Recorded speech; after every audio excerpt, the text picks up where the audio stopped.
Hi everyone and welcome to my channel. I'm Melissa and today we are going to be making a very spicy, delicious Mexican casserole. I call it my Mexican hot dish. What I have with me is a teaspoon of cumin. I have a teaspoon of crushed red pepper. I have a teaspoon of chili powder. And I'm actually going to chop up some onion and garlic and we will get started.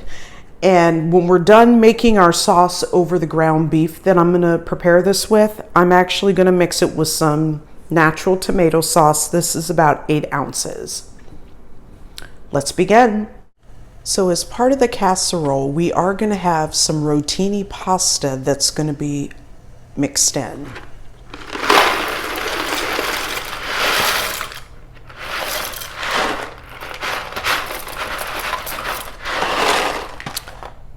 We're going to boil this pasta on medium to high heat for about 8 minutes. Next, we're going to brown some ground beef in the skillet. I have about 1.32 pounds. So about a little bit over 1.25 pounds. You want to have your skillet on low to medium heat.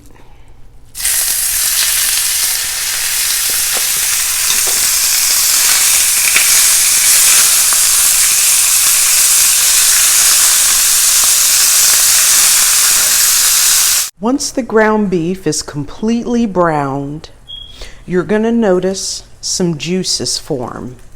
What we want to do is we want to drain this meat and get rid of the excess juice. So I'm going to drain this meat and I'll be right back. I'm also going to turn the skillet very, very low to the minimal setting. Now we're ready to add the seasoning. We're going to add the 1 teaspoon of chili powder. We're going to add the 1 teaspoon of cumin. And we're going to add the 1 teaspoon of crushed red pepper. There we go.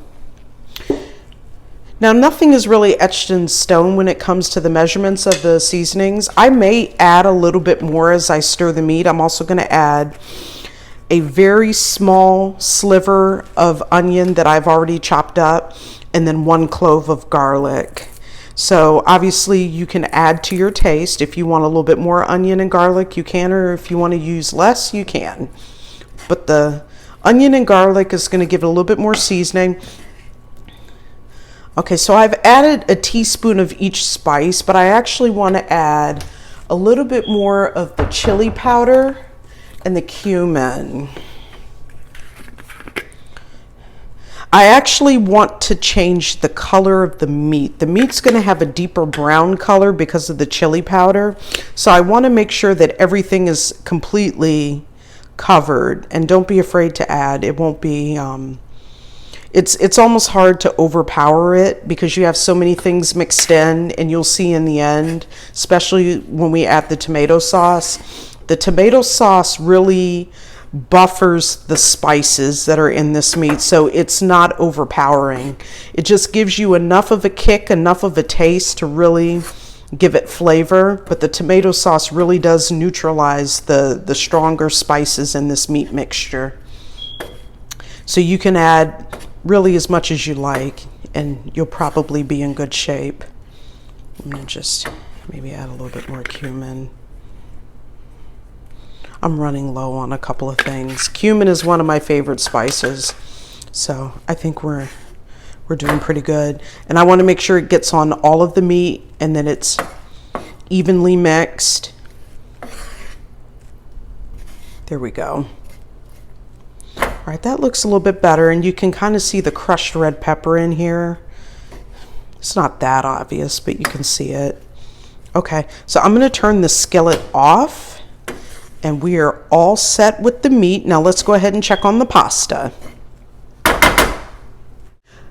For those of you who've watched my other videos, I tend to prefer my pasta to be al dente, so very supple and firm, but not too soggy. So right now I tested one of the noodles. It's nice and firm and soft, so we're ready to go. So I'm going to turn this off and I'm going to drain this, and then we'll put everything together in a casserole dish. So what I've done is I have taken my ground beef and my pasta and I have put it together in a casserole dish, and now I'm going to mix it all together until it's a uniform mixture.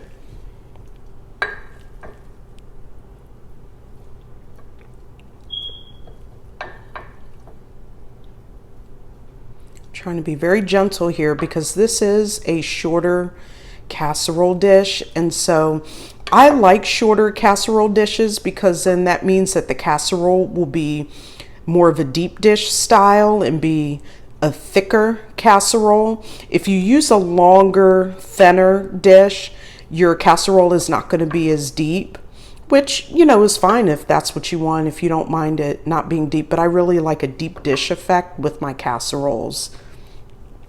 So I think I've got most of this mixed up pretty good.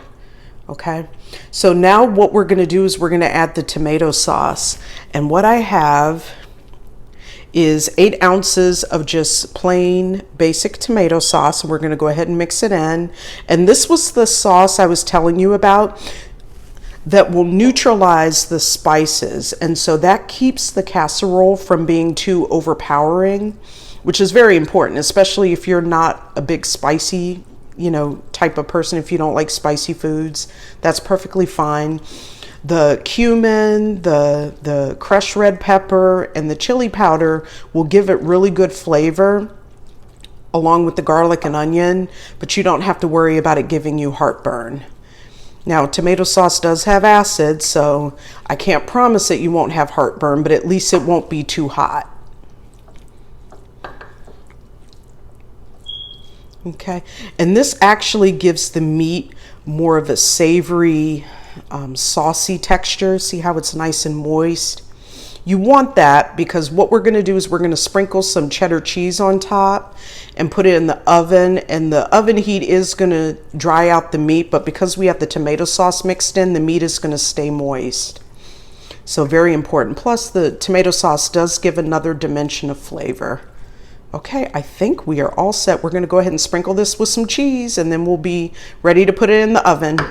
So here I have about 8 ounces of shredded sharp cheddar cheese. You can use a mild cheese if you prefer that, but I have about 8 ounces right here. And so I'm going to go ahead and sprinkle this on top. Now I like cheese, so I'm going to put a generous amount on here, and it will give it a really nice finishing effect, which you'll see a little bit later. But I just sprinkled it on top. Ooh, I might have spilled a little bit there. That's all right. There we go. I almost used the whole bag. And I'm going to just evenly distribute here.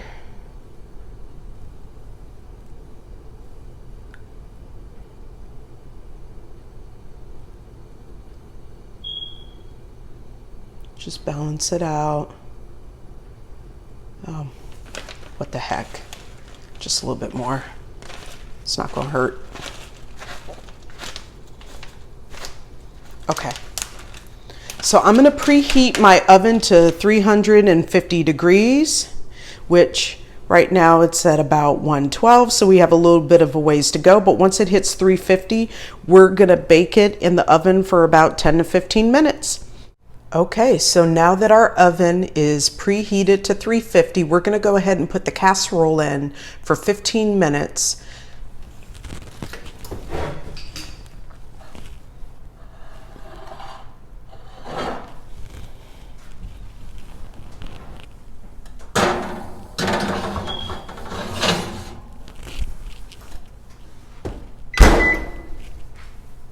Okay. So here we are. Okay, so here's the finished product. This is my famous Mexican hot dish casserole. It's been a favorite of mine since I was a young girl. Both my mother and I make it on a pretty frequent basis. We do have variations of the same recipe that we use, but they're both pretty good. And this is a really good dish to make when you don't have a lot of time. It really didn't take long for me to make this. This can really be completed in less than an hour. So if you're a working mom or a working dad, working family, and you need to whip something quick up for dinner, this is a great recipe to put together. And it's very delicious. I usually serve this with like a hot dinner bread or a baguette with butter on it. And it goes well with some vegetables on the side as well as a fresh salad. So I hope you try out this recipe. And until next time, bye for now.